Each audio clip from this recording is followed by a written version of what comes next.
जय माता दी, राधे राधे। कैसे आप सभी? उम्मीद करती हूँ आप सभी अच्छे होंगे। अभी जो आप व्लॉग देखेंगे ना, ये था सैटरडे शाम का। आज मेरा छोटा भाई घर पर आने वाला है। उससे मैंने पूछा क्या खाएगा। उसने कहा नानी के घर से खाकर ही आऊँगा, तो कुछ भी बना ले। फिर मैंने सोचा पुलाव बना लेती हूँ सारी चीज़ें मिक्स करके। और मेरे छोटे भाई को ना पनीर बहुत पसंद है, तो मम्मी लेकर आ गए थे पनीर और मटर।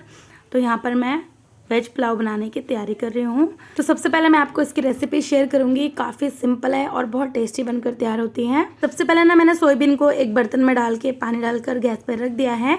जब पानी थोड़ा गर्म हो जाएगा तो मैं गैस बंद कर दूंगी। और जब सोयाबीन थोड़ा ठंडा हो जाएगा ना, सोयाबीन को ठंडे पानी से 2 से 3 बार निकाल लूंगी। तो जब तक पानी गर्म हो रहा है तब तक मैंने यहाँ पर प्याज और टमाटर को अच्छे से छील लिया है। उसके बाद प्याज और टमाटर को लंबा लंबा काट लेंगे। ज़्यादा छोटा काटने की ज़रूरत नहीं है, वैसे भी पुलाव में जाएगा तो टमाटर पक ही जाएगा अच्छे से। और यहाँ पर सोयाबीन अच्छे से हो गया है, इसमें से पानी निकाल कर अलग कर लेंगे। फिर दोबारा सोयाबीन में डालेंगे ठंडा पानी और दोबारा से इन सोयाबीन को निचोड़ कर अलग कर लेंगे। इस तरीके से आपको 1 से 2 बार कर लेना है। ऐसे करेंगे तो सोयाबीन में जो स्मेल आती है अजीब सी, वो नहीं रहती। तो जब भी आप कुछ भी बना रहे हो, चाहे सब्ज़ी हो या फिर पुलाव, इस चीज़ को ज़रूर से कर लीजिएगा।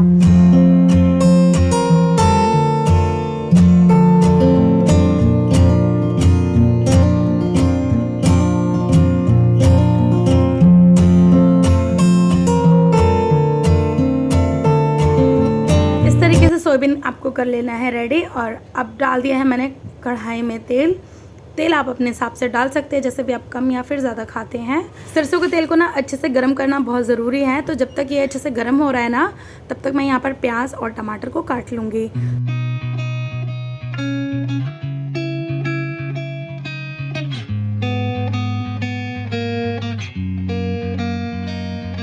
लीजिए, प्याज टमाटर भी कट चुका है। और मैं आपको दिखा दूंगी, मैंने यहाँ पर ना चावल भिगो लिया था। ये है 4 ग्लास चावल। तो 4 ग्लास चावल को अच्छे से धो लिया था मैंने और भीगने के लिए छोड़ दिया। चावल को अगर हम भिगो कर बनाते हैं ना, तो पुलाव और भी ज़्यादा अच्छा बनता है। तो जैसे कि आप देख ही पा रहे हैं, तेल अच्छे से गर्म हो चुका है। अब इसमें मैं डालूँगी थोड़े बहुत गरम मसाले। तो आपके पास कोई सा भी हो, आप वो भी यूज़ कर सकते हैं। ज़रूरी नहीं है कि ये सारी चीज़ें ही आपको डालनी है। बस साबुत गरम मसाला होना चाहिए। जो जो आपके पास है वो डाल दीजिए। उसके बाद मैंने यहाँ पर डाल दिया है प्याज। अब प्याज को हल्का गोल्डन होने तक फ्राई कर लेंगे।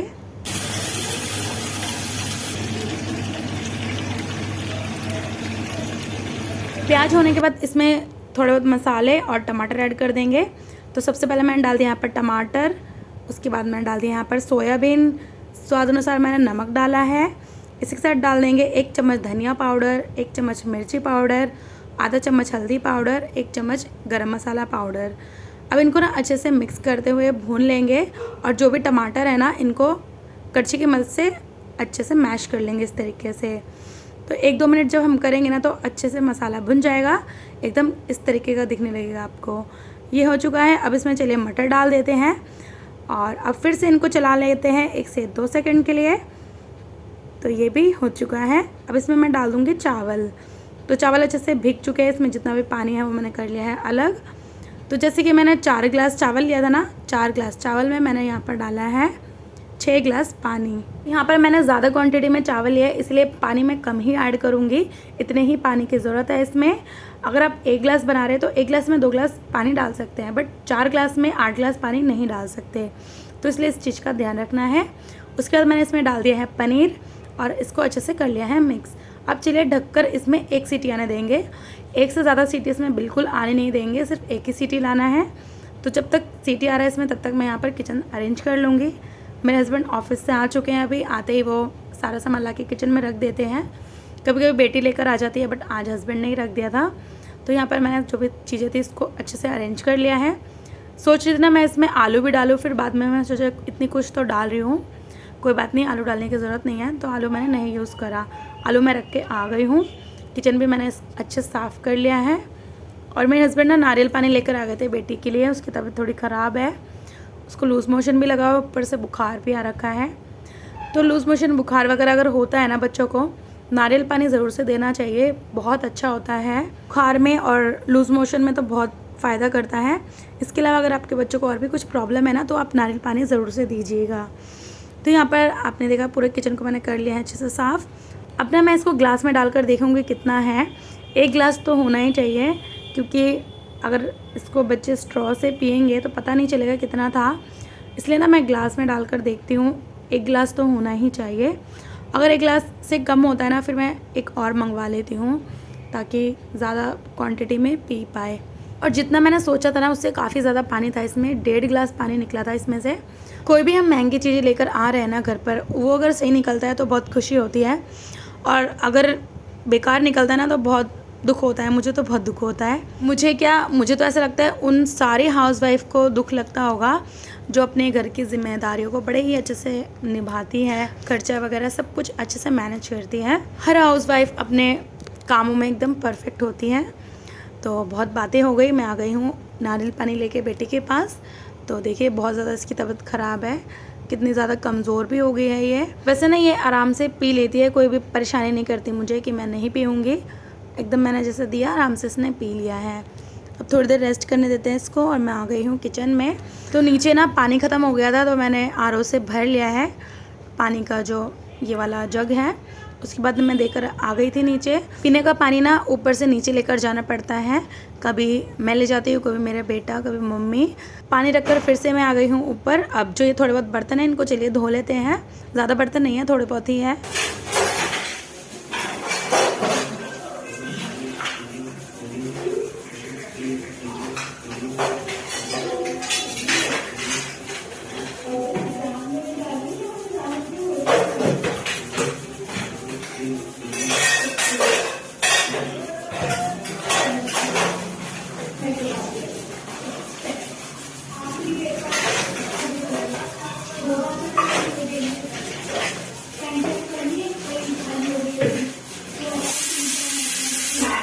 कुकर में 1 सीटी आ चुका है। चलिए अब गैस बंद कर देते हैं, इसको ज़्यादा नहीं पकाएंगे वरना एकदम गल जाएगा।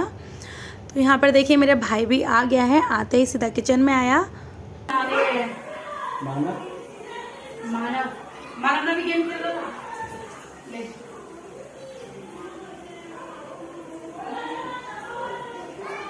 अच्छा मिल गया था अभी,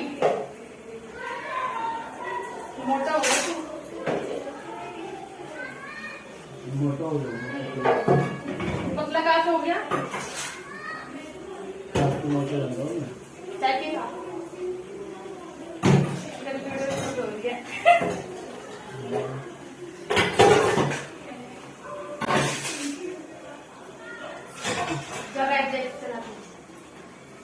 मैं भी नहाएगा।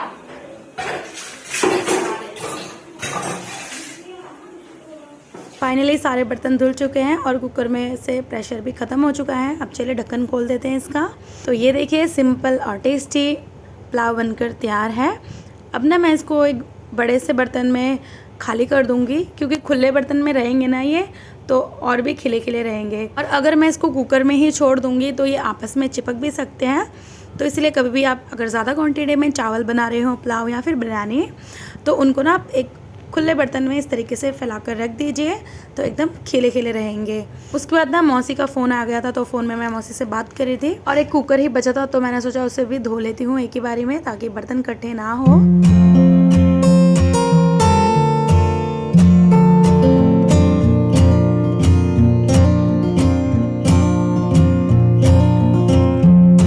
अब जो आप ये क्लिप देखेंगे, ये क्लिप है आज सुबह का। सुबह ना मैं बच्चों को स्कूल भेजने के बाद लग गई थी क्लीनिंग करने में, क्योंकि संडे को टाइम ही नहीं मिला, हस्बैंड घर पर थे, फिर मेरा भाई भी आ रखा था, तो उनमें ही मैं बिज़ी हो गई थी और घर की सफाई नहीं हो पाई थी। वैसे तो करती रहती हूँ, बट थोड़ा बहुत ये रह गया था जाला झाड़ना, तो मैंने कहा सुबह सुबह जल्दी उठ के कर लूँगी, तो इसलिए उठकर वही करने में लग गई थी।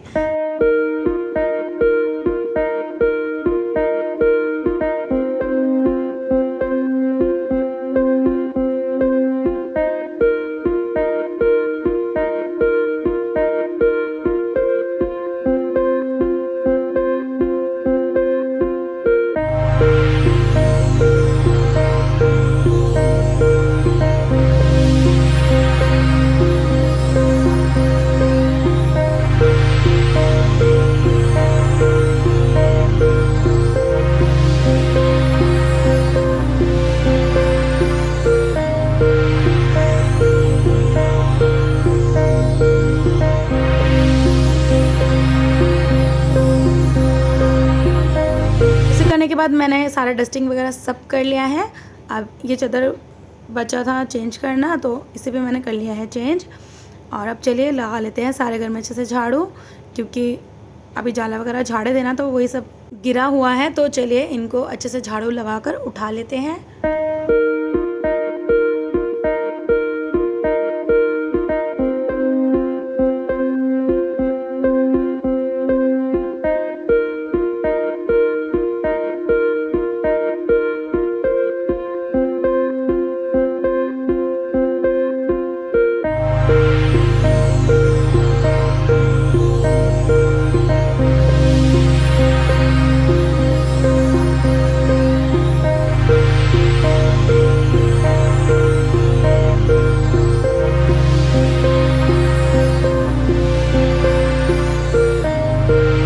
अब आ गए हैं मेरे हस्बैंड नहाकर, तो इन्होंने मंदिर में से जितने भी सामान थे ना वो सब निकाल लिए हैं। अभी मंदिर को ये अच्छे से साफ़ करेंगे। इसे करने में इनको 1 से 1.5 घंटा लग जाएगा। तो मैंने सोचा पहले मैं मंदिर के कमरे में ही पोछा लगा दूँ। तो सबसे पहले मैंने वहाँ पर पोछा लगा लिया है। अब मैं आ गई हूँ अपने रूम में। तो इसी तरह सारे ही घर में अच्छे से पोछा भी लगा लूँगी।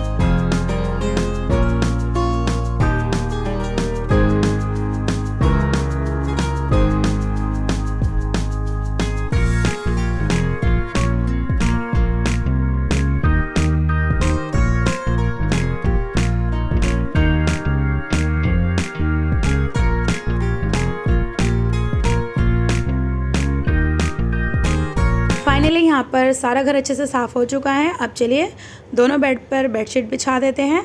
उसके बाद ना मैं बालकनी साफ़ करूँगी, फिर नहा लूँगी। तो आज ना हमारा कोई व्रत नहीं है। इस साल हम कोई भी व्रत नहीं कर सकते हैं, मम्मी बता रहे थे।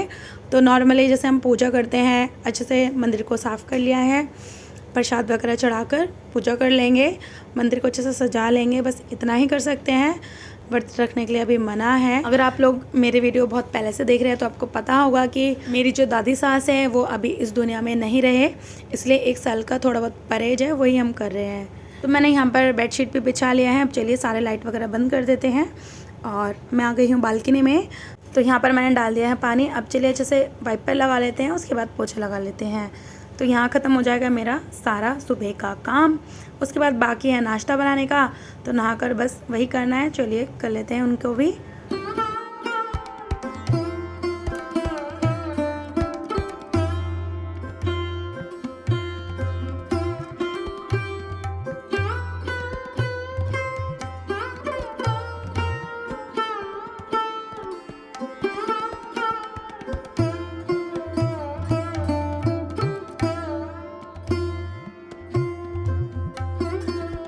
फाइनली जिनके लिए हम सुबह से इतनी मेहनत कर रहे थे, साफ़ सफाई कर रहे थे, वो पूजा भी हो चुका है। पूजा करने के बाद ना एक अलग ही पॉजिटिव सी वाइब आने लगती है, क्योंकि ना एकदम सारा काम भी ख़त्म हो चुका है, पूजा भी हो गया, फिर मैं थोड़ी रेडी भी हो गई। इन सारी चीज़ों से ही ना एकदम पॉजिटिव सी वाइब आने लग जाती है। तो अब मैंने यहाँ पर ले लिया है चाय, मैं जा रही हूँ चाय पीने। आज का जो व्लॉग है यही ख़त्म करूँगी। तो फ्रेंड्स प्लीज़ वीडियो अच्छी लगी हो तो लाइक शेयर सब्सक्राइब ज़रूर कर दीजिएगा। चलिए मिलेंगे एक और नए व्लॉग के साथ। तब तक के लिए आप सभी अपना ध्यान रखिए, खुश रहिए और दुर्गा पूजा में खूब इंजॉय कीजिए।